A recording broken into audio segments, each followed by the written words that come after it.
देखिबा constitutional development in India रो किछि प्रश्नोत्तर आलोचना करिबा। In which year did the parliament adopt Indian constitution in 1950? The Indian independence bill received the royal assent on July 18 1947. The distribution of powers between the center and the states in the Indian Constitution is based on the scheme provided in the Government of India Act 1935. The Supreme Court of India was set up by the Regulating Act 1773.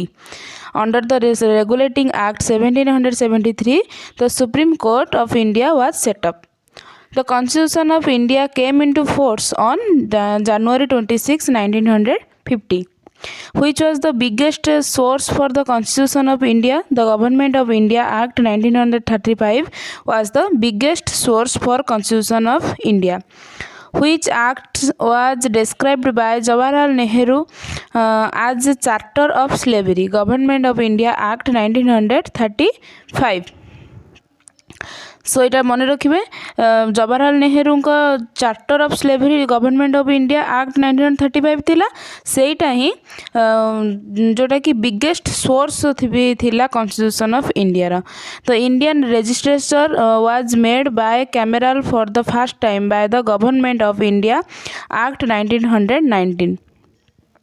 In the Federation, under the Act of 1935, residuary powers were given to the Governor General. Governor General को सबु power दिया जाता है. Diarchy was first introduced under Montfort reforms. The Montague Claims for report formed the basis of the Government of India Act 1919. The first definite step to provide parliamentary control over East India Company was taken by the Regulating Act 1773. Two independent states of India and Pakistan were created by the Indian Independence Act.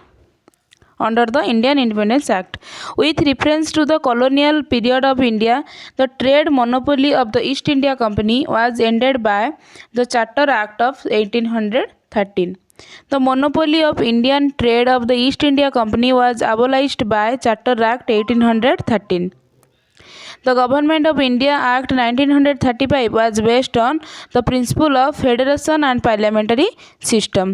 The instruments of instructions contained in the Government of India Act 1935 has been incorporated in the Constitution of India in the year 1950 by directive principles of the state policy. By virtue of which act Diarchy was introduced in India by Government of India Act 1919. Which act introduced communal electorate in India? Indian Council Act 1909. The first attempt to introduce a representative and popular element in the governance of India was made through Indian Council Act 1892.